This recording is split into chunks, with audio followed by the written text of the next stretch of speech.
As someone who's used to wrestle and I used to play football, having that team experience in gaming is a lot of fun because you feel like you're accomplishing a lot with your team whenever you're going through and making really important plays and winning games. We all got the business part of this, and we are new, obviously, getting in this, and it is somewhat still very new.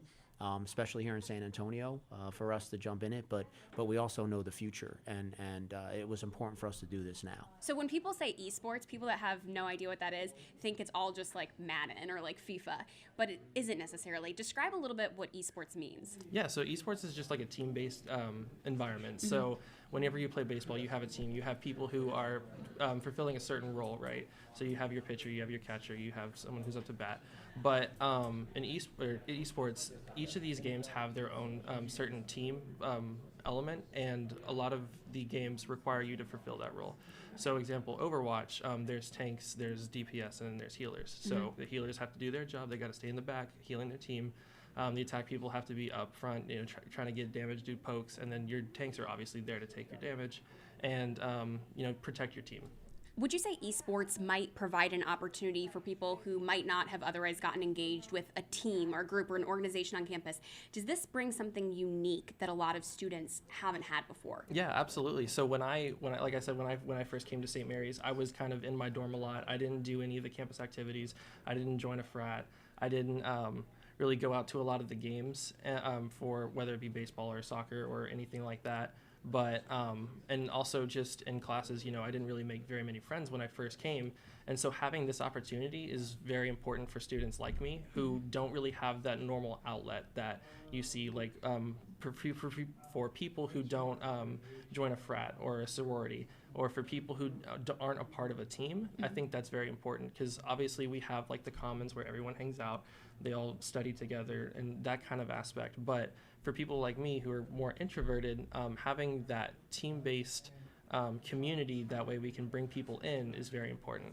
And I would imagine it also gives you exposure and experience in an industry that's going to be huge in terms of technology and sports and industry. Absolutely, yeah. So we have definitely a few people who are interested.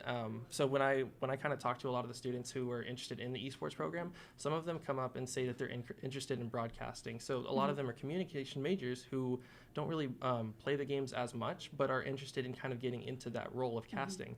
And so that's a lot of the things that I've seen. Have you seen a lot of other momentum throughout the greater San Antonio community in terms of esports? Is there anything there that's interesting? Oh yeah, you? I mean the high schools are doing some really cool things. Chad and I just were at on the campus of South San the other day, and they're doing some great things over there. And they're trying to build a conference with Reagan and Churchill and Johnson, and so yeah, there's a tremendous push right now in the high school area, and that's what we envision too. Like even in our arena seats about 4,000. What could that be like to have a high school event in our arena, right? So we're constantly trying to think. You said 4,000 just now? Yeah. In our arena, in our basketball arena, it seats around 4,000, and so we'd love to have an esport event in there one day. I mean that's sort of like the vision, trying to think. Above the curve here, right, and trying to stay thinking ahead of the 10 curve. years ahead, or even 5 years ahead. I mean, this Exactly. moves quickly too, right? Have we seen a lot of changes in esports? Oh Probably over the yeah, past. I mean, there's going to be other. I mean, I know UTSA is looking to Right. do some things, and Incarnate Word's looking to do some things, and that will be awesome too, because if those schools do bring it in, we can have our own collegiate event as well, live in someone's arena, right? So the possibilities are just incredible, and so. Again, we're about to begin youth camps, esport youth camps this summer. We're going to have a couple weeks of camps that will start with our greater area here again in San Antonio, trying to work with our 5th, 6th, 7th graders, and hopefully one day they'll want to be on a team like ours. So when I think athletic department, I might initially think about football or basketball. What about esports makes it just as much a sport as anything else? So a lot of the time when I hear that argument, I like to compare it to baseball.